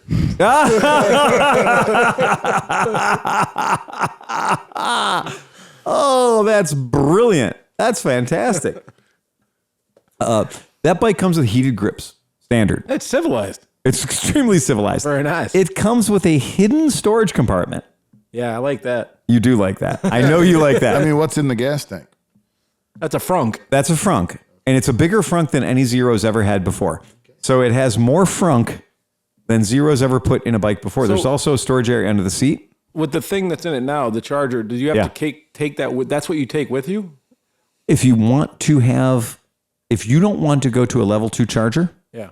like, those ones that are out there, like millions of them. Yeah. So if you don't want to use the ChargePoint app and find a level 2 charger. Oh, that's your home. Like that is your 110. Okay. The generic term for those is turbo. Like there's a company that sells them called Turbo Cord. And they're like $600. And basically what it is it's a way to turn 110 wall outlet power into delectable 220 volts. And it's not going to charge your bike in an hour. Right. Because you're only drawing 13 amps, So in my garage, it draws 13 amps and I can charge my bike fully from nothing to full in about 6 hours. That generator I was talking about puts out 13 amps. 13 amps. A little plate there on the back. And I'll drive forever. And it only weighs I'm going to make my own hybrid. like 40, 50 pounds. I mean, Yeah. See, that's why I can't believe somebody didn't do that. Did you see the guy that has the Tesla that put a scooter motor in the back of it? Yep. And he's getting like 800 miles now. Yeah. Like, I don't think. I mean, BMW did that a long time ago with the BMW cars. Their range extender is just a KROMKE motor in the back with a little gas tank. And so you can have this KROMKE gasoline powered motor in the back of your BMW car that is giving you a range extender. Gotcha. It's an onboard power plant. Yeah. Right. Yeah. That's what it is. That's all it is. KROMKE scooter motor hiding in the back there. So how long do you think before somebody sells something like, since this bike is so big and has the rack and stuff? Nah, dude. I mean, look, so? no, and it's completely impractical because You can't charge and ride at the same time. okay, even if you could, let's just say for the sake of argument that you could charge and ride at the same time, right? And you would have your little generator, whatever your generator is, 125 cc's or whatever it is, running at full chat. I mean, that generator can only put out 2,000 watts. right 13 amps. 13 amps. So that generator can, and we refer back to Ohm's law. So that thing can put out 13 amperes. Okay. But is it going to put out 13 amps at the 100 plus volts that thing needs to charge? Because I don't think it is, because that would mean that generator we're putting out a lot more electricity than it is. I think that when you're running that generator at something like 110 volts, that you might not be getting an actual. That's what the Eco Throttle does. So you put it on Eco Throttle and it'll just idle there. Right. When you put a load on it, the Eco Throttle will throttle up the engine to keep it at 110 volts. Yep. Because you know what I mean. It doesn't. Yeah, it fluctuates. It only never. I plugged a 5,000 BTU air conditioner into it, and it didn't even come off of idle. It never even tweaked the like when I was using my circular saw on it. When I first hit it, the spike. There was a little light that would come on, but that air conditioner, like it was an LG, like Probably it has was a soft start. It was soft enough that it just ran. Well, I think most air conditioners now, if they bought in the last 5 years, they have a soft start to them. So that's what's probably stopping. The circular saw doesn't. So it's going to just, you know. And that's the thing. But even with it running, yeah, it didn't make it go into high idle or anything. It just sat there and just went. That's impressive, man. That's cool. and that's when you look at the numbers for that generator. It's and this is the one that they're claiming is its maximum running watts is 1,600 watts, and its output voltage is either 120 AC or 12 volts, obviously. And when you look at that, that's coming out of a 79 cc motor. So that's going to be producing not enough money, not enough power to be running that bike. It would allow you to run that bike at probably 40, 50 mile an hour. Absolutely. Yep. It would probably keep up, but it's never going to do 7. I mean, because a 79 cc motor engine wouldn't do that. Right. Yeah. But you could run, you know, like a CT70, you could ride 40 Absolutely. all day long. So. And that comes down to that whole idea. Remember when, and I have to remind people all the time, I am definitely not a person that says that you should buy an electric motorcycle because it will replace gasoline motorcycles. I am using electric motorcycles so that I can go from a known point 30 to 50 miles away from here. But that is an adventure bike. And that's And that's where exactly the it. generator would help it. And that's right. If you go out to Nevada and you're Yep. cruising out through the desert highways and stuff like that, and you are nowhere near a gas station, That's right. you could pull over and fire up your generator, or if it would let you, you could have your generator running and extend your range. Yeah. Well, that's what I can just see a metal, like my metal GV box. Yep. Just that, but a generator. Of course. Why not? You know, especially when you talk about generator is this big. these things It is a GV box. and they're under 50 pounds. Yeah. So when you think about 50 pounds, I have had customers come in here. It says what, 49 pounds? Yeah, 49 pounds. Yeah. When I've had customers come in here with a side box on their whatever the fuck adventure bike, that I'm shocked when I look in there and I'm like, Jesus Christ, this guy's got a full toolkit, you know, like everything. He's got like wheel chocks and everything else. Yeah, right. It's ridiculous. And I'm realizing like this side box he's got on the back of his, like on the side of his GSA is easily 75 pounds. Yeah, I'm shocked when I pull this shit off, how heavy it is. And how same guy that's like, I don't know why my tail section cracked. Why did my subframe crack? Right. Why did my subframe crack when the bike fell over? Right. Or why is it when I put my bike on side stand, it flips over? Right. Right. And it's because your top case, you know, top cases are supposed to be the lightest thing on your bike. Yeah. And I had a guy come in here the other day. His fucking top case was easily 50 pounds. Yep. And I'm like, you got to be kidding me. 50 pounds in a top case? Your bike is going to handle like a drunk hippopotamus on skates. Well, that's the funny thing. I think we talked about this before, but like all these dudes always complain, I don't know what's wrong with my bike. I put the bags inside things on, and now I have a head shake at 80 miles an hour if I let go of the handlebars. And they're like, I wonder what happened there. Oh, we had a customer that called while we were setting up the podcast. A customer called up, and he ended up in the weeds on the side of the road at 70 miles an hour. And the other night we got some some weather last night. Oh, yeah. So some weather kicked in last night, and people that had a weather app knew that it wasn't a real good time to be on the bike at about 8 o'clock at night. And he was on the bike at about 9 o'clock at night last night. And so him and his motorcycle and his super tall touring windshield, handlebar mounted super tall touring windshield, caught some side wind, and he got into a tank slapper, and ended up 4 or 5 people pulled off the side of the road to help him get his bike up out of the ditch. So I got to go pick that up at the impound lot. But that is a true thing. Like, that's a real deal. And, but adventure bikes, this to me, I don't look at this as an adventure bike. It's not an adventure bike. To me, this is everything I like about the Zero I'm riding now, except for the riding position is totally friendly for old men. Dude, this would be the best commuter ever made. Exactly. I like the seat. Oh, It's man, fucking comfortable. so comfy. You sit in it, man. And it's got an adjustable windshield that involves just reaching up and twisting the thing. Yeah, the cool little RC car looking tire things. You just turn those. You just turn those. And it's fully adjustable suspension and all the fun stuff. And this is just a bike that is not a sports bike.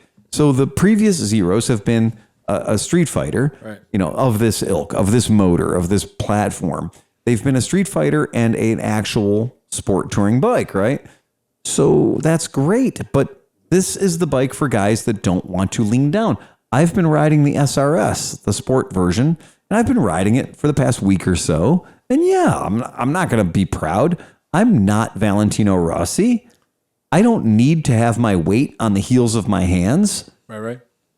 Yeah, it's fun to rip up to 120 plus. I'm really surprised that they brought this bike in under 10 grand too.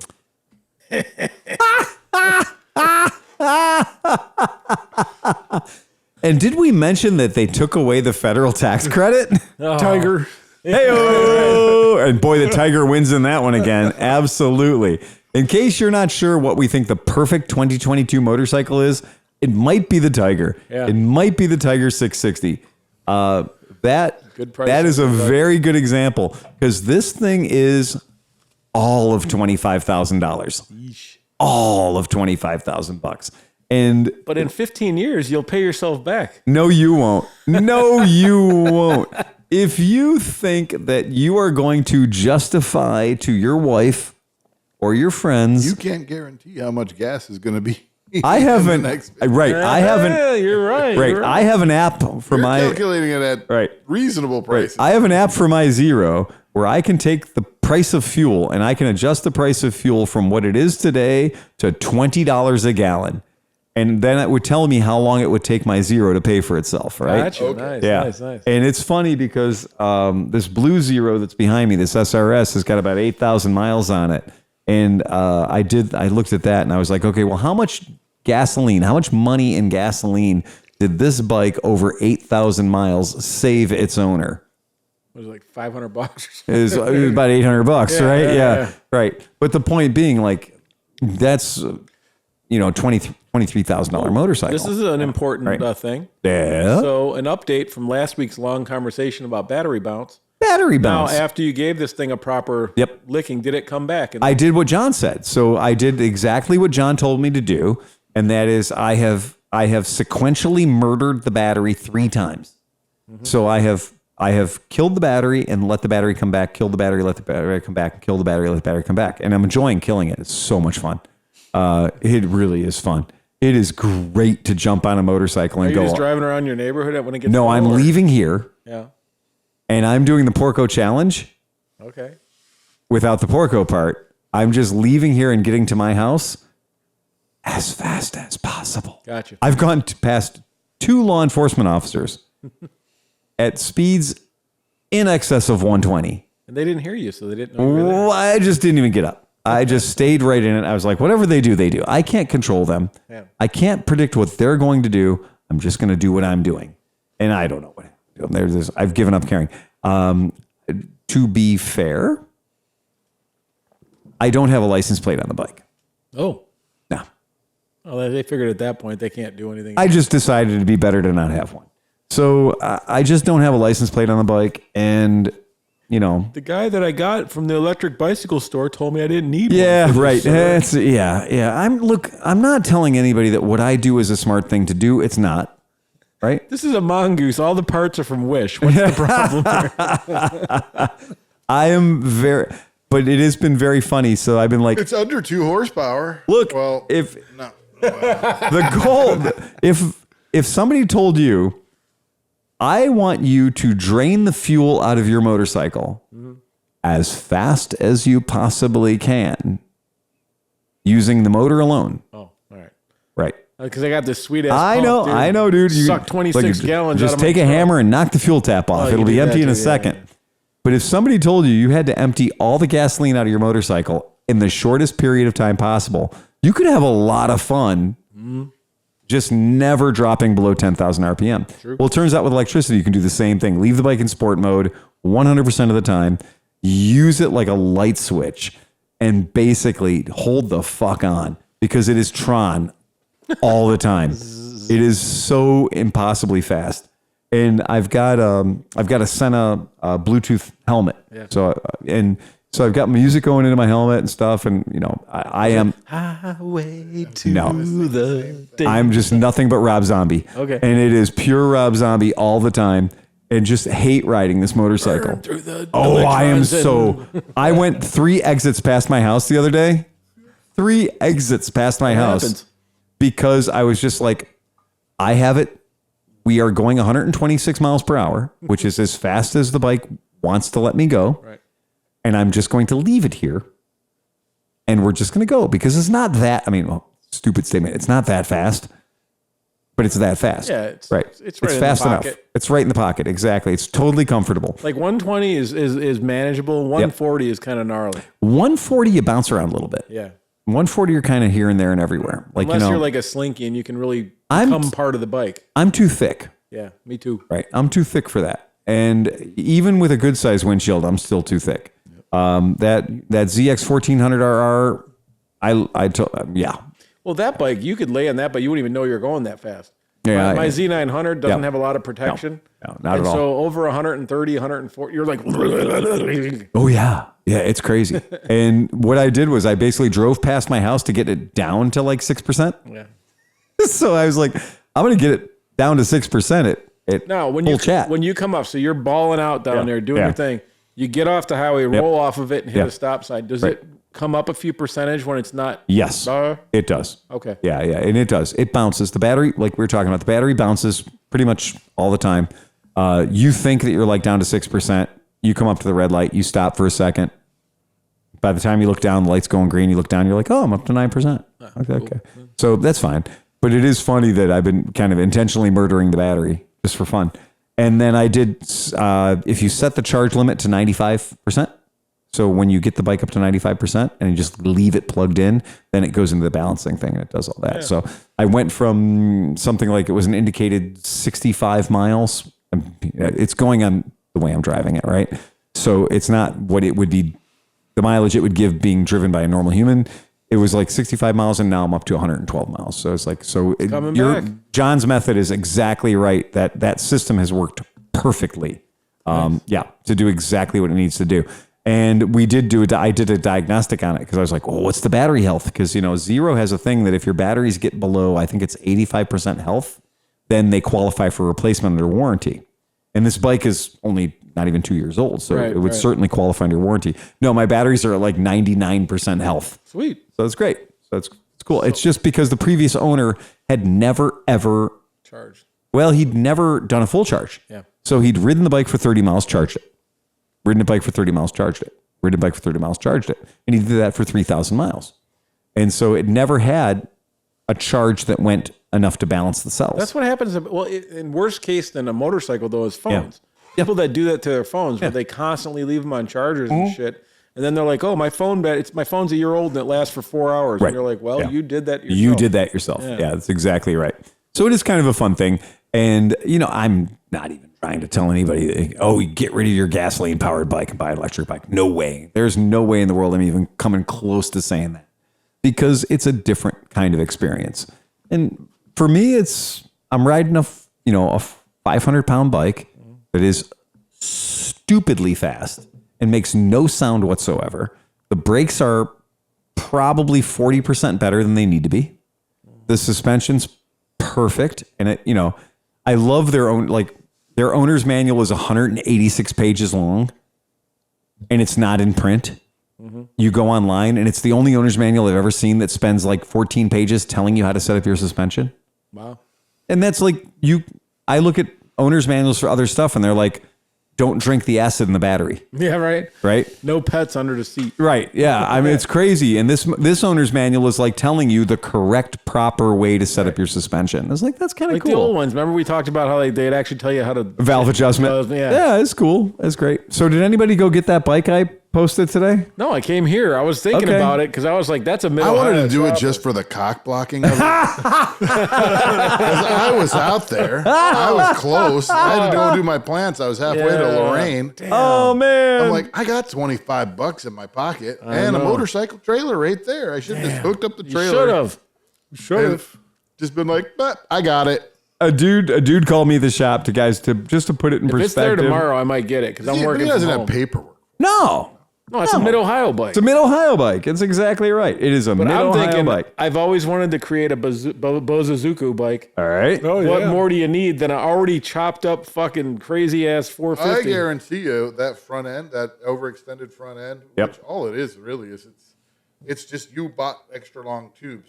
So it's the original Yeah. forks. You're exactly right. They're just longer. That's Yep. all it is. Yeah, I know, yeah. But somebody would probably give you good money just for that, even if you I agree. after you fuckered the bike into the ground. I just want to Burnout get. pit. I'm just gonna I have a fairing at home, Right. and just put it about 2.5 feet above the bike. I'll give you the Bates Clipper if you really want that. Oh, boy. If you want stupid, I mean, if we're Right. gonna build a Yeah, let's do it. And then we need at least 15 feet of exhaust pipe.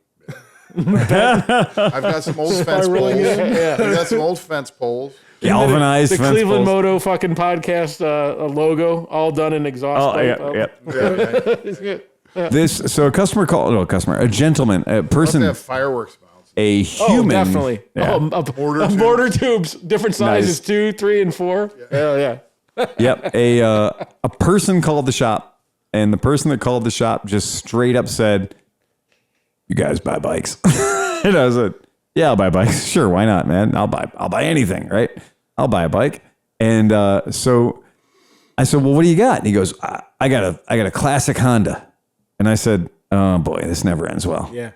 I was like, "Okay, It's rare. okay, great. So here comes the CV750 Custom, circa 1981. Yeah. Right. This one is rare, though. I'll tell you that. Well, I mean, yeah, it's rare. Okay.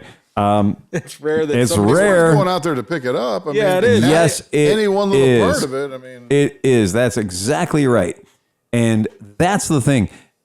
The guy called me and I was like, "Look," I was like, "Is there anything printed on the side of the bike?" Honda. Okay. All right. Fair enough. So it says Honda on the side. Well, okay. What is that going to be? My brother-in-law told me it's worth at least And 10 grand. I said, "Is there any way in the world that you can just send me a picture of it?" Yeah, Jesus, I think that came up on the microphone. He goes, yeah, I can send you a picture of it. And I thought, all right, that's cool. That's good. We can send a picture. So he sent me 2 pictures of it. And his only requirements were that somebody gives him something for it because he was going to scrap it out. And I said, all right, see, that's cool. You're going to, you're going to scrap it out. That's cool. But what I think is hilarious is he's like, just as long as they show up, I need it out of my yard. And I said, that's fine. And then he sent me the pictures and I was like, oh, okay. It's pretty good. So it is a CB450. Yep. And it's a CV450 and it's fine. There's nothing wrong with it other than the fact that it's got twisted chrome handlebars, Yeah, it's chopped. 6-inch over 4. 6-inch over fork tubes with no change to the frame rake at all. Nope. So it's just, They've painted random parts of the motor. you just can't possibly put your feet on the ground on this bike. No. And But all you do is just slide those fork tubes back. that's all you do do. anything. That is exactly right. That is all you need to do. Yep. Put on the fork tubes. Yeah, right. perfect. And just have these big poles coming out above your head. That would be how you do it. What level of ape hanger do you want? I love No, but that. think about it. If you had the clip-ons, Right. then you could put your fairing on there and fucking make it all super nice, man. That's true. You absolutely could. I have no problem with that. I think that's genius. I'm in. That's a brilliant idea. So the guy, I was like, well, look, I'm not coming out there. I'm not going to risk tetanus or hurting my back or anything to get that thing. No title, no nothing. I don't care. I'm not giving you a nickel for it. But I have friends. And he was like, really? And I was like, yeah, I'll put it out to my friends and see if anybody wants to go get it. And this is a prime example of a bike that should be free because it was somebody's very beloved chopper. I mean, it survived how many years? A lot. You know, It survived some. It survived some. I mean, it's not good, but it's not terrible for how long it's been. Whatever No, it's it's doing. just what it is. Somebody else is going to jump on it. If you want, I'll go out and get. I'm not even claiming it as my own. No, just go get it. Get it. Go get it. We gotta get it. We got to. I'll throw it at the property. Bring it along over, with all man. the I'll other have- bikes I have laying around. I put the phone number up, and the whole thing is Does he answer text or do you have to call him? text. Okay, Text. I might text him tomorrow. Text him. It's all right there. I get out of work at 2. I don't know, either 2 or 3 o'clock.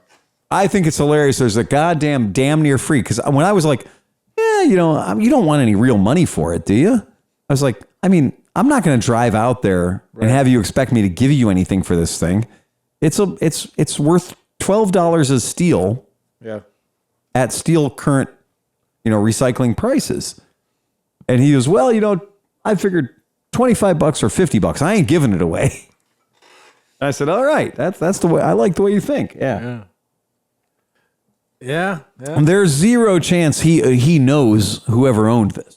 Right. Right. It just showed up at his house. Right. It's exactly it. If you try to title this vehicle, you might spend a week in jail.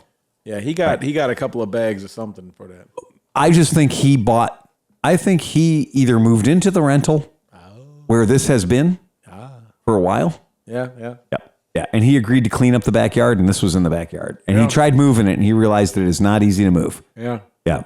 Yeah. So I don't know if it'll fit on my trailer though, because it's it's going to be too long. if I you just thought that's my problem is I have that old Center bed. rail, look, I'll go dude, get it if you want it. I mean, you need you know. to take a toolkit. You're going to have to bust those calipers loose. It is not rolling 1 inch. The reason he's calling me is because he's tried pushing it. And it does not push. And I looked at that, and there's no way. Even if I had to I've got a winch. Even if I had to snap the forks down. That's also true. I could shorten the wheelbase by unloosening the triple trees. Right. Put it on the trailer. Yeah.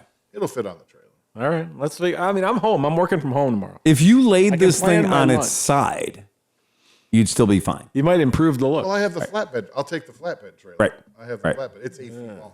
Okay. There you go. There you go. Perfect. Even better. That's not, that's a sore dick deal right there. Give me a Yeah. call when you're going. I might meet you and go out there. Take a little hour lunch. I love where this is headed. Yeah. But then we literally it has to be I can never say it. What? You go Those straight to- Azuko or if boot- all you needed is picked up and taken to your house, that's what we'll do with it. Yeah, that's fine. I'll throw it No over there. problem with that. I got room. there it is. Yeah. There it is. I'm just throwing a picture of it right now so everybody can appreciate it Don't back at want it home. your house, then it'll sit at the compound. Oh, dude, I'm gonna work on that. That's gonna get a fucking metallic paint job and fucking all kinds of fucking shit done to it. If you want to, I just want you to keep the old wooden back tire on it so we can burn it off there you go. Oh, that's it. Nice. That's it. in the burnout. That's gonna be the Bourbon Ferry's fucking burnout bike. It could and should be. It appears we to can have mount that agricultural sprayer right to the bike. Oh Right. yeah. Yeah. Oh, this just turned into Big something. tank. Yeah. big ass tank. Yeah. Big ass tank. I say we Yeah. go to keg, a fucking keg, dude. All right. Nice. World's your oyster. Yeah. Yep. Yeah. I think that's a good. I like the logic. I like where you're going there. Whatever, Yep. PA. Oh, this is on. This is on. No, I have a purpose in life now. Like I didn't have one before this moment. It could get sick. Yeah, I What don't about think. your truck? It's almost done. No, Saturday. So, all right. Update on that. Everything is done. I have a plan. There you go. So I have rebuilt. Thanks to John. John has been the hero this fucking week. So he told me about rebuilt injectors. Right. So I got brand new rebuilt injectors. Yep. They're at my house right now. So apparently, when we didn't take the gas out originally, it shoved enough through the fuel pump to break the fuel pump, but enough to get into the fuel rails, and that's what's clogging the injectors right now. It's in the rails. So I'm going to take the fuse out, take all the injectors off, run the thing dry so I can take it out without blowing, whatever. Then once I get all the injectors out, there'll be holes at the bottom of the fuel rail. I'll put the fucking fuse back in, turn the key, let the fuel pump push all that gas for a few minutes purge it, put it back together, and I should be. Yep. You should be rusty trombone. Yeah. Yeah. I mean, that's the deal. That's the other what thing you I do. was That's all you thinking. can do. That's all you can Yeah, do. the only other thing I was thinking, but I don't have the loot right now, was I was going to buy a tune-up kit from Summit and just do the plugs, wires, and shit like that. But Yep. I don't know. Fine. Well, you can buy performance injectors too. That would Right. even, you know what I mean? Yeah. I don't need that. No, but rebuild injectors are usually the way to go. And Well, yeah, You know their stock. You know, at least if it should get it running. yeah, and they're Bosch. They're not like Chinese Joe's fucking injectors or That's- something. And your old ones, that I told you how to Yeah. clean those. Yeah, you so- you could try to clean your old ones. Sure, yeah. have them as a backup. I have had 100% success cleaning old injectors. It has not been a problem.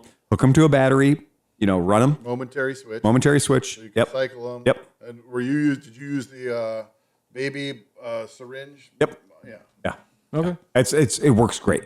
It is absolutely functional, and I've done tons of them. And I've had tons of them here too that come in, and I'm like, look, Aprilia wants $300 for this injector. Yeah. Okay. Or let me clean it. Yeah, for 90. Yeah. Give me an hour. Yeah. Give me an hour of your time. Pay me for an hour and I'll clean your injectors. And it is remarkable at how good it is. And it is always, it's always still ethanol fuel. Don't get me wrong. Like if you're storing a bike, I know we used to say like, get a fuel injected bike. You won't have to worry about winter storage. Yeah, fuck it. You do. It's 10 to 15% ethanol right now, no matter where you buy it. So yeah, even, I hate to say it, there's so much ethanol now in the regular gas that it's fucking up injectors. Right. Even injectors are not immune. But if you put boat gas in your thing for the winter, Yeah. if you have an injected bike, 94% chance it's going to start. And Oh yeah, absolutely. To like a 17% chance your car bike's going to. I have a car that I have in my warehouse, carbureted car in my warehouse. I parked it 3 years ago with boat gas in it. Yeah. I went out there the other day, hooked my little lithium, my NoCo lithium jump box to it, hooked it up. It's carbureted. I pumped it 15 times. Pumpity pump, whatever. Turn the key on. Clicked it. About the fourth gadugga, it started. Yeah. And it started fine because the gas that's in the gas tank, the 10 gallons of gas that's in this thing is boat gas. Right. Which has a shelf life of, as far as I can tell, 100 years.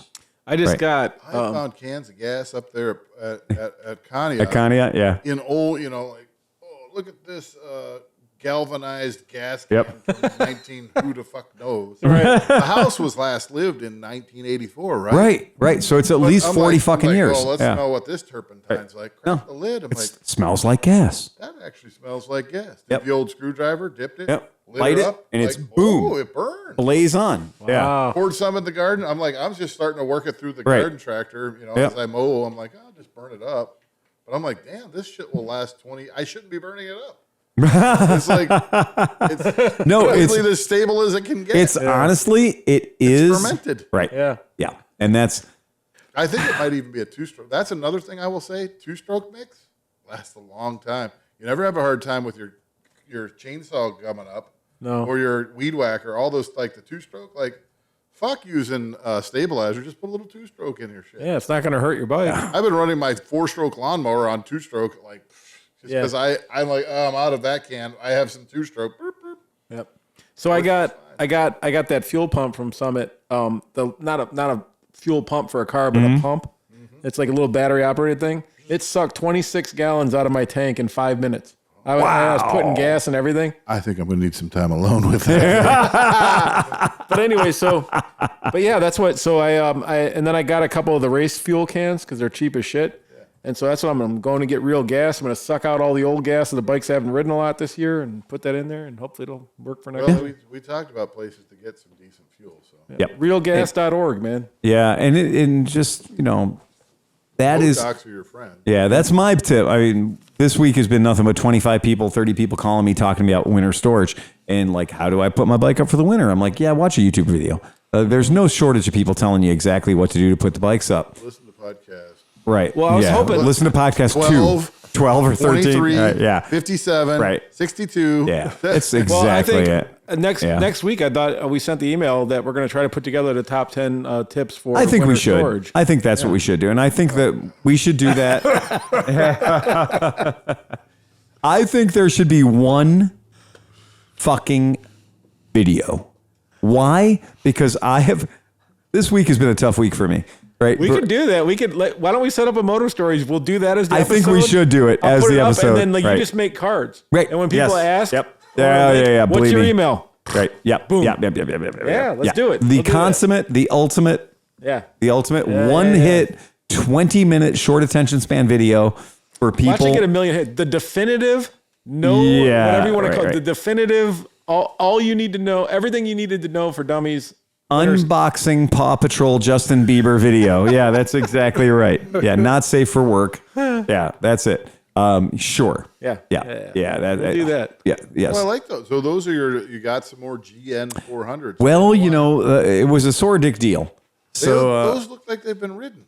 Nope. 3 miles. Yeah. Look at the 2 miles. They rode them. They started them. We started them. They're stainless steel, so they're going to continue getting. Oh, you got more, and now I want one. Really I got plans. Right. I know. Yeah, they're stainless steel exhaust, but yeah, those are genuine G400Cs, and I got 2 of them, one for Hoffert and one for me. So those are. I think I'm gonna have to have you get me one too. Not 2 into 1. Yeah, well, these are right. So that's what I'm really after here. What would you like to know, John? Where did you get the 2 into 2s? That's how they come. Those only came from. That's how they come. Europe. Well, that's how these come. So when you buy a genuine G400C motorcycle, which is made by Shine Ray in China under an agreement with Honda from ages ago, you're getting a single cylinder 400cc motorcycle that has a RVPC radial valve, 4 valve per cylinder's head. Right, exactly. Right.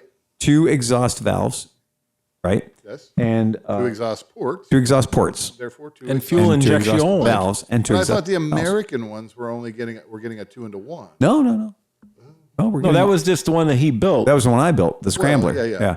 But anyway, this is how they come, and the fuel injected. See, now it's Looks sitting like there. it's got a little catalytic It does. So they have those little bulges, right? So those little bulges down there, those are the catastrophic converters.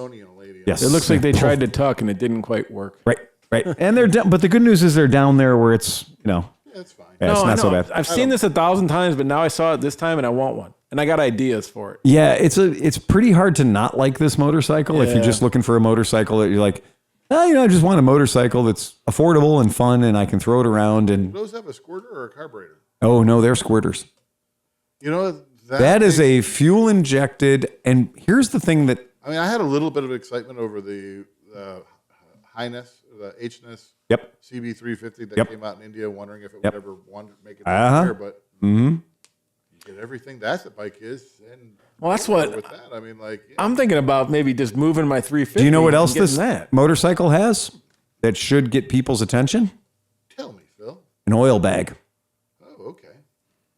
So it is a dry. It's a dry sump.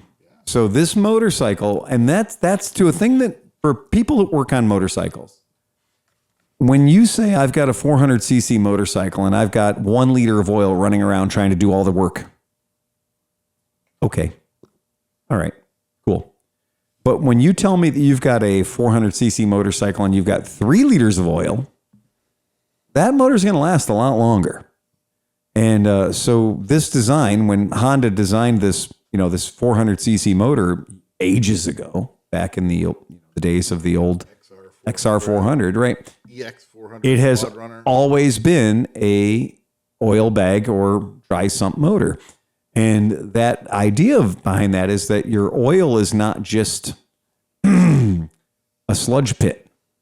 Your oil is not literally just the sewer where everything goes to die.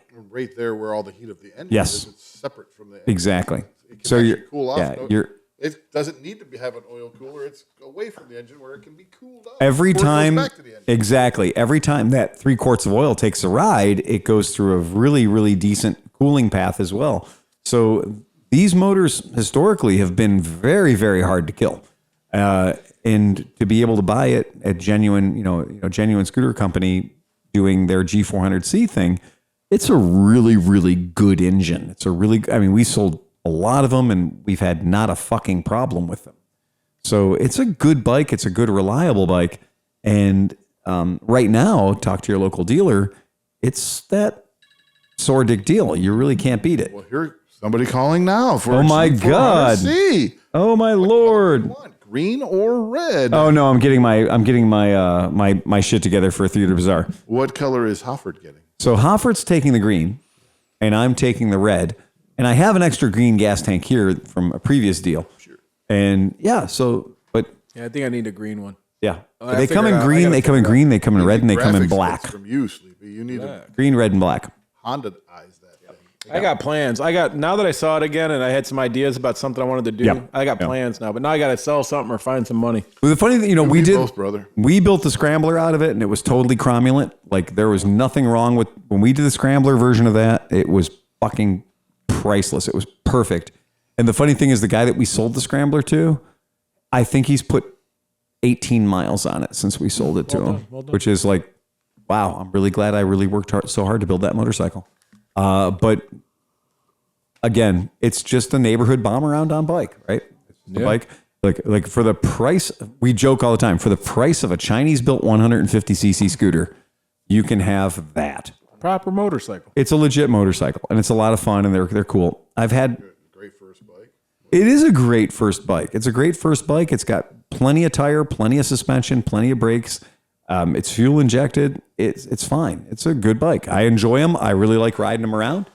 I have no problem with them. Oh yeah, dude. I've bombed the shit out of those things on the highway. Dude, that thing, if the if the TNT I had it- 135 goes 70, I had it I up know, to but I had it up to 100 indicated 94 GPS on a bike that wasn't broken in yet. wow. So So on that, folks, let's all remember to ride fast and take chances.